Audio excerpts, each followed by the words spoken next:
nosotros los revelamos, uno a uno, en cada episodio. Cuando las voces del pasado callan, los hechos menos conocidos comienzan a hablar. A lo largo de los siglos, la historia ha guardado secretos que pocos se atrevieron a contar. Imaginen por un segundo, una ciudad entera antiquísima, llena de gente, pero totalmente invisible. Escondida. Sí, escondida. No perdida en la selva, sino excavada, nivel tras nivel, bajo nuestros pies. Es posible que miles de personas vivieran así, bajo tierra. Pues de eso vamos a hablar, exacto. Hoy nos sumergimos justo ahí, en Derinkuyu, una ciudad subterránea que es, simplemente asombrosa, allá en Capadocia, en Turquía. Y es la más grande de este tipo que se puede visitar hoy. Una maravilla de la ingeniería antigua realmente. Totalmente. Y la información que tenemos viene de una fuente enciclopédica súper detallada sobre este sitio. Ajá, y la idea hoy es meternos a fondo, ¿no? Entender qué onda con Derinkuyu, qué es, cómo surgió, qué había dentro, por qué nos sigue fascinando tanto. A ver, empecemos a desarmar esto. Claro, y al hacerlo, no solo veremos los hechos, sino que intentaremos captar esa increíble capacidad de adaptación humana, ¿no? La ingeniería que nació de la necesidad. Es como asomarse a un pasado donde sobrevivir te exigía pensar, de forma radicalmente distinta. Exacto. Una ventana a la pura resiliencia. Así que sin darle más vueltas, empecemos este descenso. A ver, lo básico primero. ¿Qué es Derinkuyu exactamente y dónde está? Vale. Derinkuyu hoy en día es el nombre de una ciudad normal en la superficie y también de un distrito, allá en la provincia de Nevşehir. Esto es Anatolia Central, Turquía. Pleno corazón de Capadocia. Ahí mismo, en esa región famosísima por sus paisajes que parecen de otro planeta, ¿no? Las chimeneas de hadas y todo eso. Está como a 29 kilómetros al sur de Nevşehir, que es la capital de la provincia. Y para tener una idea del lugar, es una zona alta, un altiplano. La altura promedio ahí anda por los 1.300 metros sobre el nivel del mar. ¡Alto! Sí, y tiene picos, como el Monte Artash, que llega casi a los 2.000 metros. El distrito, como superficie, son unos 445 kilómetros cuadrados. Y gente, según un censo del 2000, vivían ahí unas 24.600 personas. Para que nos hagamos una idea de la escala actual, ¿no? Arriba, claro.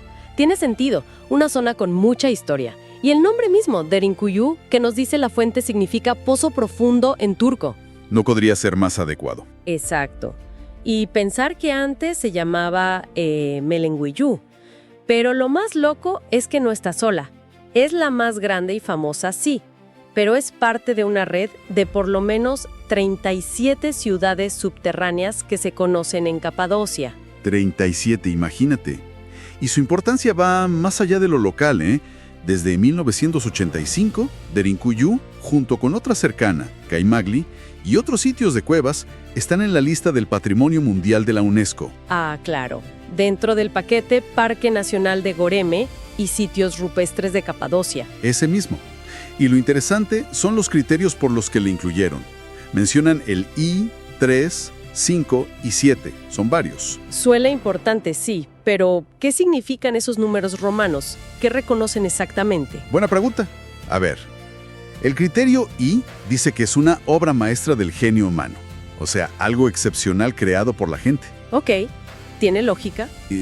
Es que da un testimonio único de una tradición cultural o una civilización viva o ya desaparecida. Ajá. El B la destaca como un ejemplo genial de asentamiento humano tradicional, de cómo una cultura usa el terreno, sobre todo si esa forma de vida ahora es vulnerable. Entiendo. Como una forma de vivir que quizás ya no existe.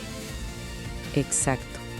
Y el 7, ese es más sobre la naturaleza. Se refiere a que tiene fenómenos naturales o una belleza natural excepcional.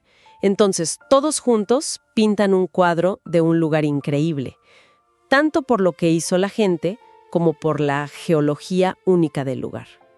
Reconocen esa simbiosis, ¿no? entre naturaleza y la habilidad humana para adaptarse a lo grande. ¡Wow! Eso sí que le da otra dimensión. Bueno, ahora la pregunta clave. ¿Quién la hizo y por qué? ¿Cuándo empezó todo esto? La fuente dice que hay pruebas de que estuvo ocupada desde el siglo VII después de Cristo. Pero acá es donde se pone bueno. Sí, Hay arqueólogos que creen que podría ser mucho, pero mucho más antigua. efectivamente, está la hipótesis de un origen hitita, y eso nos llevaría hasta el 1400 a.C. 1400 antes de Cristo. Imagínate, significaría que ya existía, 2000 años antes de esa fecha del siglo VII que se suele dar, y quizá hasta antes que la vecina Caimácli. Claro que, bueno, datar excavaciones en roca es súper complicado. Esto sigue siendo un tema de investigación y debate. Pero 1400 antes de Cristo, eso cambia todo. Estaríamos hablando de una tradición de construir bajo tierra larguísima en esa zona. Y hay un testimonio histórico fascinante, aunque es posterior, que apoya un poco esta idea de que era una práctica antigua. Genofonte. El griego. Sí, el historiador y militar griego.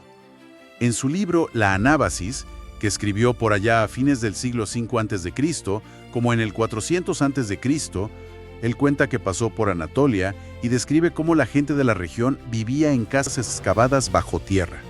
Y describe algo como Derinkuyu, así, con niveles y todo. No menciona el nombre de Rincuyo, claro, pero la descripción es muy, muy sugerente. Habla de entradas estrechas, pero adentro, espacios subterráneos grandes, lo suficiente para familias enteras, con sus animales, vacas, ovejas, cabras, aves y almacenes para guardar comida. Increíble. Incluso dice que los animales aprendían el camino para entrar y salir solos. Esto te da una imagen súper viva, ¿no? Casi 1000 años antes de esa fecha del siglo VII, de que vivir bajo tierra ya era una estrategia conocida ahí. Encaja perfecto con la función de refugio que claramente tuvo Derinkuyu. Entonces parece que la razón principal era la seguridad, ¿no? La fuente lo confirma. Dice que la geología del lugar fue la clave, la toba volcánica, Ajá. que es producto de cenizas de erupciones antiguas. Es relativamente blanda, fácil de cavar, con herramientas simples, pero, y esto es genial, se endurece cuando le da el aire, se vuelve estable. Exacto. Y eso permitió que generaciones de gente en Capadocia, que era una zona de paso muy expuesta a invasiones, crearan estos refugios de varios niveles. No era un simple escondite, era como una fortaleza comunitaria bajo tierra. Totalmente. Es un ejemplo espectacular de cómo aprovecharon una característica geológica por pura necesidad de protegerse.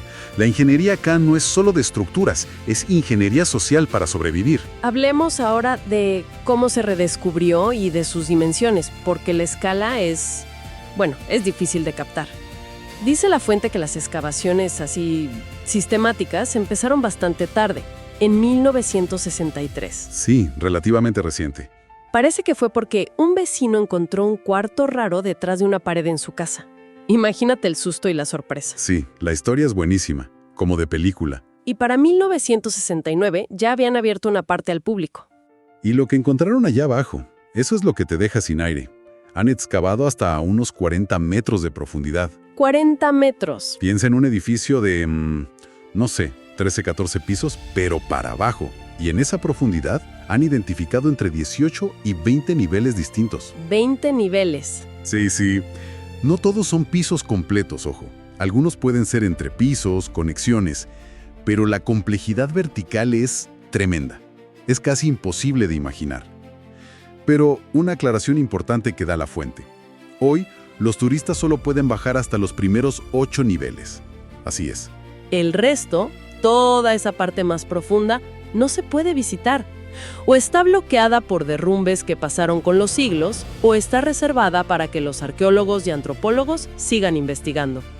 De hecho, calculan que solo un 10% de todo lo que se conoce del complejo está abierto al público. Y ese 10% ya es impresionante por sí solo. Pero pensar en el 90% que falta, te vuela la cabeza. Si conectamos esto con la arqueología en general, sobre todo la subterránea, el potencial de lo que todavía puede haber ahí escondido es enorme. Claro. Ese 90% podría tener las claves para entender mucho mejor cómo vivían día a día, sus rituales, cómo se organizaban socialmente. o hasta pruebas definitivas sobre esos orígenes hititas que decíamos antes. ¿Qué tan grande era en realidad? ¿Qué otras funciones tenía? Son preguntas que siguen abiertas. Totalmente. A ver, intentemos meternos en ese 10% que sí se puede ver. ¿Cómo era la vida ahí adentro? ¿Qué encontraron? La descripción es, como decías, la de una ciudad autosuficiente. Sí, Había establos para los animales, seguro en los niveles de más arriba, para que fuera más fácil entrar y salir y manejar los desechos, supongo. lógico. Comedores comunales, lo que te hace pensar en una vida muy organizada, ¿no? En comunidad. Salas de culto, hasta una capilla bastante grande con forma de cruz. Cocinas, y acá un detalle increíble. Las paredes de muchas cocinas todavía tienen el hollín negro pegado de siglos de usar fuego para cocinar. Esos detalles son fuertes. Casi que puedes olerlo, ¿no? Sí, te transporta. Y más allá de los lugares para vivir o reunirse, la infraestructura que tenían era clave. Encontraron prensas para hacer vino y aceite, bodegas para guardar granos, vino, otros alimentos, esencial para aguantar asedios largos. Claro. Y lo fundamental, el agua. Identificaron pozos que llegaban hasta acuíferos subterráneos. Eso les daba agua potable sin tener que salir a la superficie. Vital.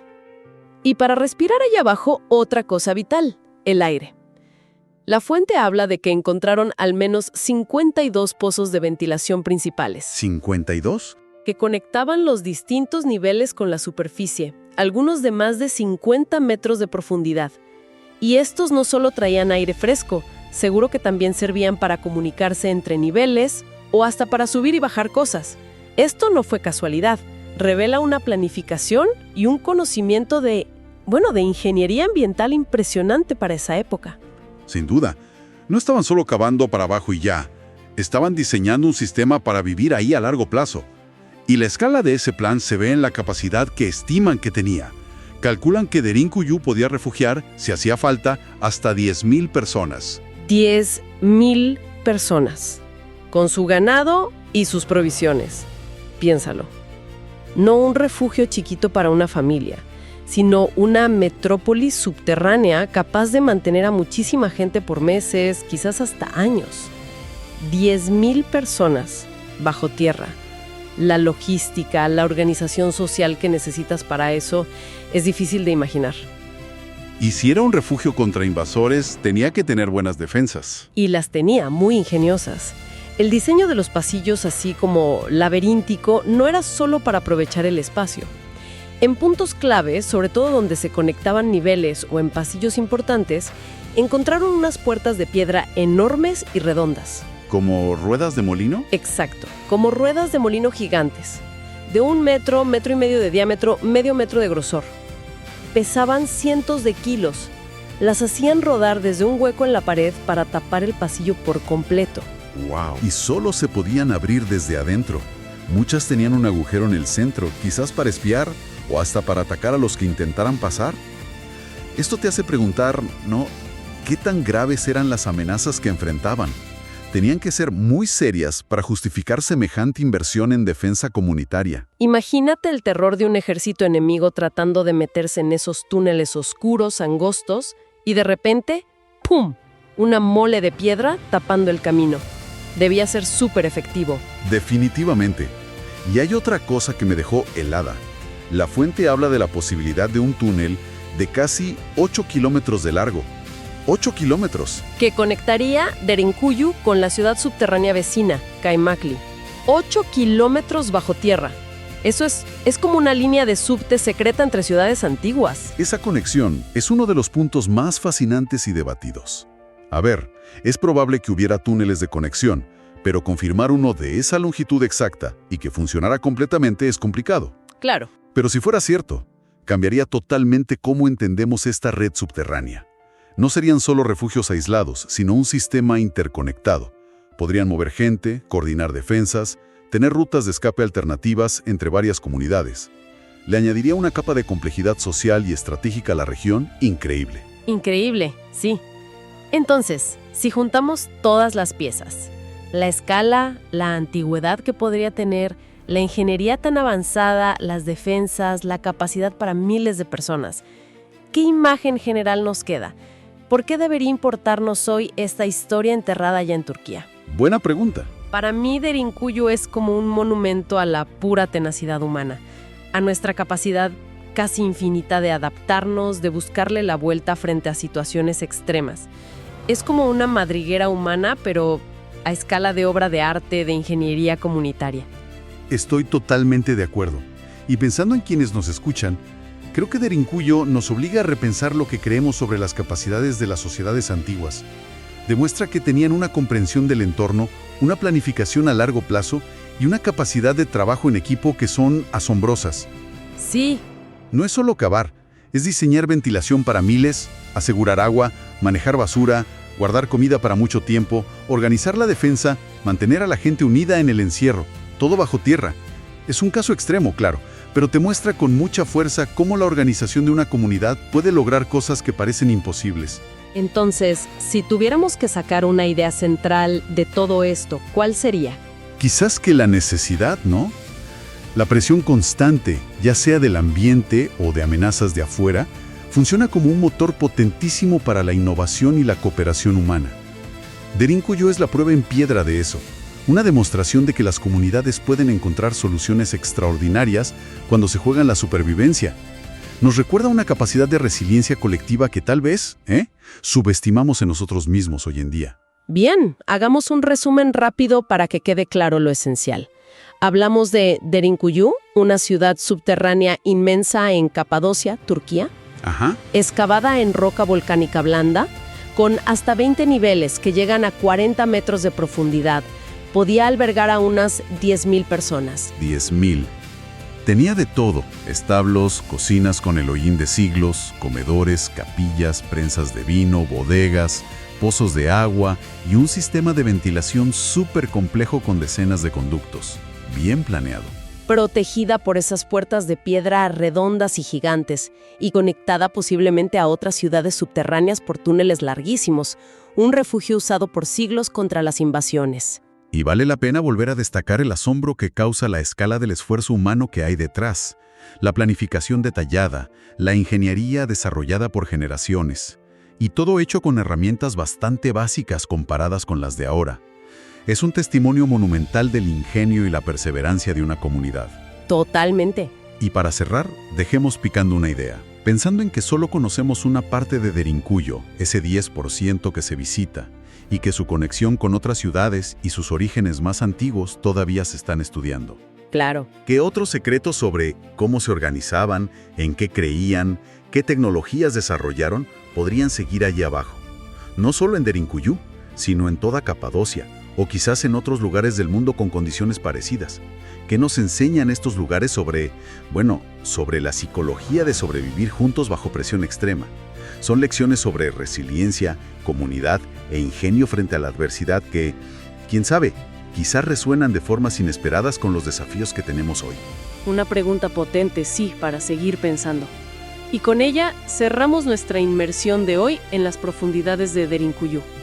Un lugar que sin duda desafía lo que creemos posible. Y nos recuerda la increíble historia que, a veces, está literalmente bajo nuestros pies. Gracias por acompañarnos en este viaje al pasado. Nos encontramos en el próximo episodio para seguir descubriendo lo que la historia aún tiene por decir.